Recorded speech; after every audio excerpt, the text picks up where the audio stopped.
O que diz Marcos 15? De manhã bem cedo, os chefes dos sacerdotes, com os líderes religiosos, os mestres da lei e todo o sinédrio, chegaram a uma decisão. Amarrando Jesus, levaram-no e o entregaram a Pilatos. Você é o rei dos judeus? Perguntou-lhes Pilatos. Tu o dizes, respondeu Jesus. Os chefes dos sacerdotes o acusavam de muitas coisas. Então Pilatos lhe perguntou novamente: você não vai responder? Veja de quantas coisas acusam você. Jesus, porém, nada respondeu. De modo que Pilatos ficou impressionado, e por ocasião da festa era costume soltar um prisioneiro que o povo pedisse. Um homem chamado Barrabás estava na prisão com os rebeldes que haviam cometido assassinato durante uma rebelião. A multidão chegou e pediu a Pilatos que lhes fizesse o que costumava fazer. Vocês querem que eu solte o rei dos judeus? Perguntou Pilatos, porque ele sabia que fora por inveja que os chefes dos sacerdotes lhe haviam entregado Jesus. No entanto, os chefes dos sacerdotes incitaram a multidão a pedir que Pilatos, ao contrário, soltasse Barrabás. Então o que farei com aquele a quem vocês chamam rei dos judeus? Perguntou Pilato. Crucifica-o, gritaram eles. Por quê? Que tipo de crime ele cometeu? Perguntou Pilatos. Eles, porém, gritavam ainda mais alto: crucifica-o. Desejando agradar a multidão, Pilatos soltou Barrabás e mandou açoitar Jesus e o entregou para ser crucificado. Os soldados levaram Jesus para dentro do palácio, isso é, ao pretório, e reuniram toda a tropa. Vestiram com um manto púrpura e depois teceram uma coroa de espinhos e a colocaram nele e começaram a saudá-lo, dizendo: saudações, rei dos judeus. Batiam-lhe com uma vara na cabeça e cuspiam nele. Ajoelhavam-se e prestavam-lhe a adoração. Depois de terem zombado dele, tiraram-lhe o manto púrpura e o vestiram com as suas próprias roupas. Em seguida, levaram-no para fora a fim de crucificá-lo. Certo homem de Cirene, chamado Simão, pai de Alexandre e de Rufo, que passava por ali, chegando do campo, foi forçado a carregar a cruz. Levaram Jesus ao lugar chamado Gólgota, que quer dizer lugar da caveira, e deram-lhe vinho misturado com mirra, mas ele não bebeu. Então o crucificaram, dividiram as roupas dele, lançando sortes para saber o que cada um ficaria. Eram 9 horas da manhã quando o crucificaram, assim como constava a inscrição de acusação contra ele: o rei dos judeus. Com ele crucificaram 2 ladrões, um à sua direita e outro à sua esquerda.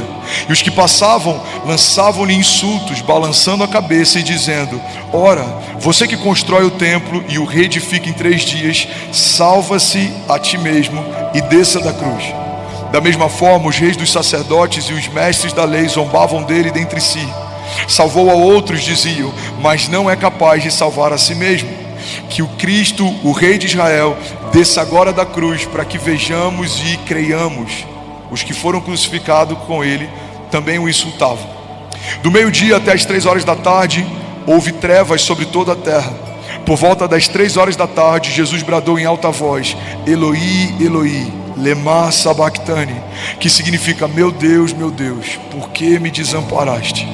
Quando alguns dos que estavam por perto ouviram isso, disseram: ouçam, ele está chamando por Elias. Um deles então correu e embebeu uma esponja em vinagre e colocou na ponta de uma vara e a deu a Jesus para que bebesse, dizendo: deixe-no, vejamos se Elias vem tirá-lo daí. Jesus, porém, com um alto brado expirou. Então o véu do templo rasgou-se em 2 partes, de alto a baixo. E quando o centurião que estava à frente de Jesus ouviu o seu brado e viu como ele morreu, ele disse: verdadeiramente este homem era o Filho de Deus. Você pode dizer glória a Deus por isso? Você pode celebrar Jesus no seu lugar. Aleluia.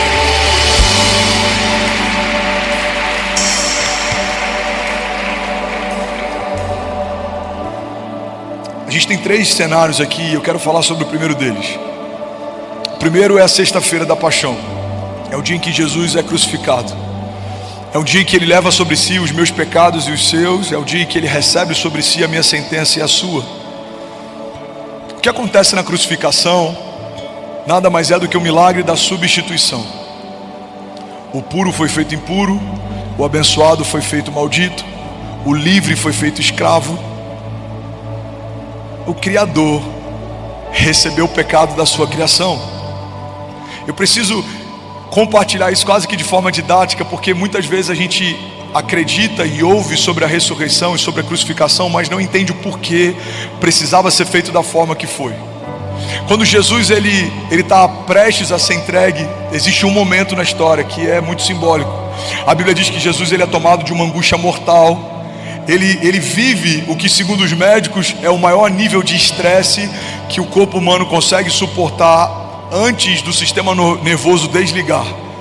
Jesus transpira sangue, tem sangue saindo dos seus poros. Jesus está no jardim e ele faz um pedido para o Pai. Ele fala: Pai, se possível for, afasta de mim esse cálice, todavia seja feita a sua vontade e não a minha. Jesus está diante de um cálice, e muita gente acha que o temor de Jesus está ligado à dor que ele vai enfrentar, à vergonha que ele vai enfrentar. Só que tempos depois a gente vê outros discípulos sendo crucificados também, alguns de cabeça para baixo, outros numa cruz em formato de X. Discípulos foram decapitados, alguns foram apedrejados.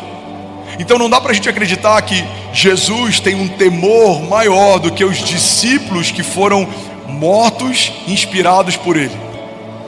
Aquele cálice, irmão, não representava dor, aquele cálice representava separação. João diz que no princípio ele era o verbo estava com Deus, o verbo era Deus, e todas as coisas foram feitas por meio dele, e sem ele nada do que foi feito se fez. Jesus estava no princípio da criação, Jesus estava em Gênesis. O haja de Deus no princípio não foi para estabelecer a luz do sol, porque quando Deus diz haja luz, a Bíblia diz que no primeiro momento houve luz que dissipou as trevas. Mas a Bíblia diz que dias depois, quando Deus estabelece o sol, a luz, os luminares, houve separação entre o dia e a noite. A luz que invade a terra no primeiro momento não era a luz do sol, era Jesus, a luz dos homens. O haja de Deus convida o Filho para a criação desde o princípio. Ele estava no princípio, ele estava no jardim, ele estava no deserto, ele estava durante toda a história. Então, quando Jesus vê aquele cálice, ele vê algo que nunca havia acontecido na história, desde a eternidade passada até aquele momento. Pela primeira vez, o Filho deixaria de ser filho e deixaria de ter acesso ao Pai. É por isso que em toda a história bíblica a gente vê ele chamando Deus de Pai. Dizem que ele é bom, ele fala: não, bom é o Pai. Ele fala: eu só falo o que eu ouvi o meu Pai falar, eu só faço o que eu vi o meu Pai fazer. Mas quando ele está na cruz, pela primeira vez a gente vê Jesus não chamando mais Deus de Pai, a gente vê Jesus chamando Deus de Deus. Ele fala: Deus meu, por que me desamparaste? Irmão, quando Jesus recebe o meu pecado e o seu, isso gera afastamento entre ele e o Pai pela primeira vez. O temor de Jesus não era na cruz ou na dor, o temor de Jesus era de não ser um com o Pai pela primeira vez. Irmão, João 3,16 é a maior declaração de amor que a gente já leu. João 3,16 diz que porque Deus amou o mundo de tal maneira, ele entregou o seu único filho. Eu gosto de dizer na versão atualizada dos incendiários que porque Deus amou você de tal maneira que ele aceitou a ideia de abrir mão de Jesus por alguns dias, mas ele não aceitou a ideia de abrir mão de você para sempre. Então o Filho de Deus se torna pecado para que todos os pecadores pudessem ser feitos filhos de Deus. Naquela cruz algo acontece, e é muito mais poderoso do que a morte do homem Jesus. Naquela cruz, o nosso pecado foi transferido para ele, a nossa escrita de dívida foi paga. Naquela cruz houve uma substituição. Ele tomou o meu lugar, aquela cruz era minha, aquela coroa de espinhos era minha, aquela humilhação era minha. Então ele paga o preço. Por que Deus não poupa Jesus da sentença, como fez com Abraão? A gente vê Abraão recebendo de Deus um pedido: Abraão, me dá o seu único filho, aquele a quem você ama. Já é um simbolismo que aponta para aquilo que vai acontecer com o único filho de Deus, aquele a quem Deus ama. Abraão então pega o seu filho, leva como sacrifício, e quando chega próximo de sacrificar, Deus fala: basta, não precisa. Eu já vi que eu tenho o seu coração. Mas com Jesus isso não acontece. A Bíblia não diz que Jesus está crucificado e próximo de morrer, Jesus o remove da cruz. Por que isso acontece? Porque em Abraão o coração dele estava sendo testado, mas o coração de Deus não estava sendo testado em Jesus. Jesus não foi colocado numa cruz para testar o coração do Pai. Jesus foi colocado numa cruz para morrer. E por que, pastor, que Jesus precisava morrer?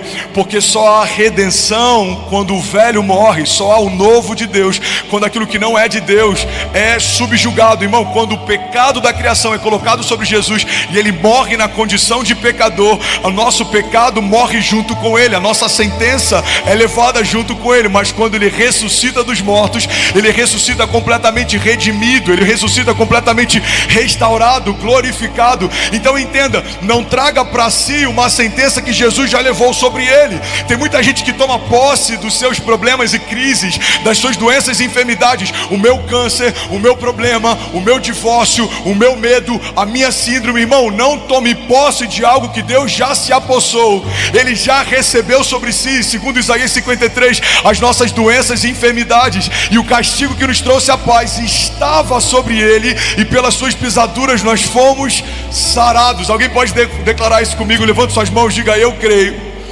que naquela cruz a minha sentença de dívida, o meu pecado, o meu jugo, o meu juízo, diga, foram liberados sobre Jesus, e pelas pisaduras dele nós fomos sarados. Diga: eu fui feito bendito, sarado, justificado. Eu fui feito justiça de Deus, herdeiro de Deus. Eu sou guardado por Deus. Diga: porque aquele que era abençoado foi feito maldito, aquele que era herdeiro foi destituído da herança, aquele que era saudável foi feito doente. Mas ao terceiro dia, diga, Deus o chamou de volta da morte, e ele foi restituído. Diga: ele é tudo em todos, e tudo que eu preciso ele carrega. Diga: ele é o princípio e o fim, ele é o alfa e o ômega, ele é o leão da tribo de Judá, ele é o autor e consumador da nossa fé, ele é o primeiro dentre os mortos. Ele era o unigênito de Deus, mas se tornou primogênito, primeiro de muitos irmãos. Ele é aquele que me sustenta, ele é quem me guarda, ele é o nosso único intercessor, ele é o caminho, a verdade e a vida, e ninguém vai ao Pai se não for através dele. Ele está assentado à direita do Pai, e ele governa de geração em geração. Ele é perfeito, nele não há falta. Quando ele chega em algum lugar, algo sobrenatural acontece. A glória dele está sobre toda a terra. Nós cremos que ele ressuscitou dos mortos ao terceiro dia, e por isso nós cremos que ao mergulhar nas águas do batismo nós ressuscitaremos também. Fomos redimidos, encontrados, lavados, salvos, justificados.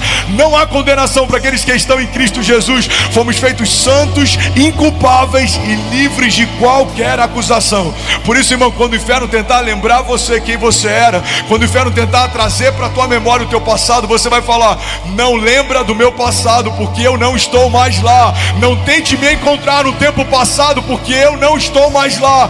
Deus está fazendo uma coisa nova. Se alguém crê nisso, você pode, pelo amor de Deus, dar um brado de liberdade no seu lugar.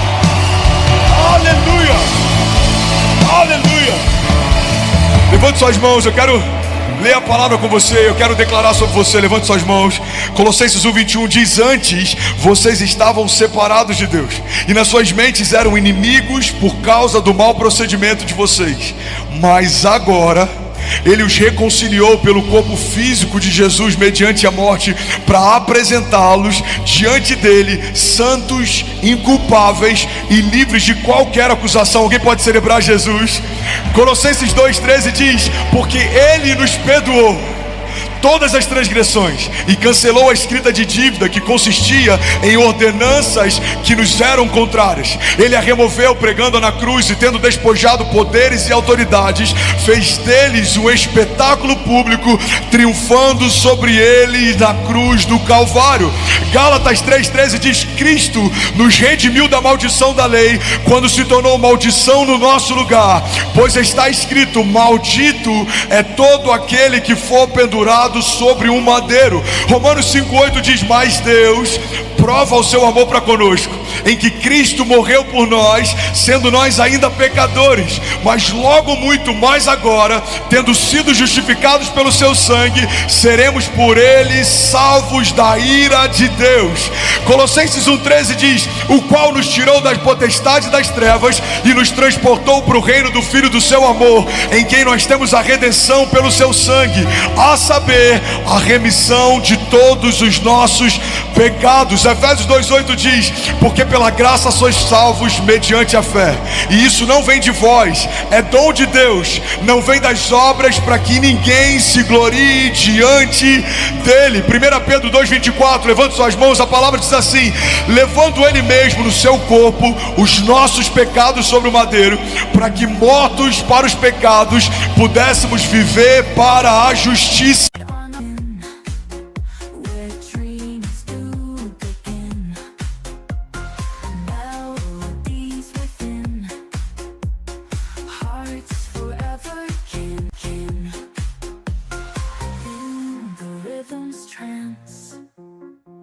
Every step's a dance, mystery, romance, chance and circumstance, symphony of love in the sky above. We become the dove, fly and join my love.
From the silence, a warrior's rise begins.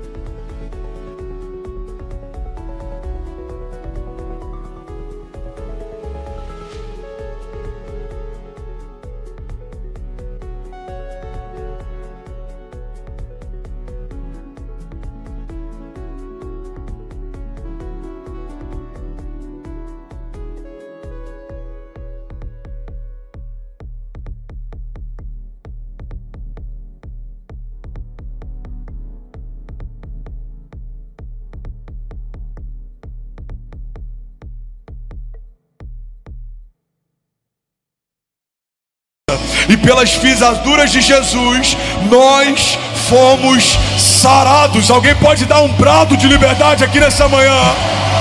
Tudo bom? Você acabou de assistir uma mensagem aqui do nosso canal. Eu tenho certeza que ela te edificou e que ela vai gerar algo novo em você. E a gente separou mais 2 vídeos. Eu quero deixar essas indicações aqui para você continuar queimando com Jesus. E eu quero muito te fazer um pedido também. Se essa mensagem te edificou, comenta aqui embaixo, segue o canal, me ajuda a compartilhar para que mais pessoas sejam tocadas também. Deus te abençoe.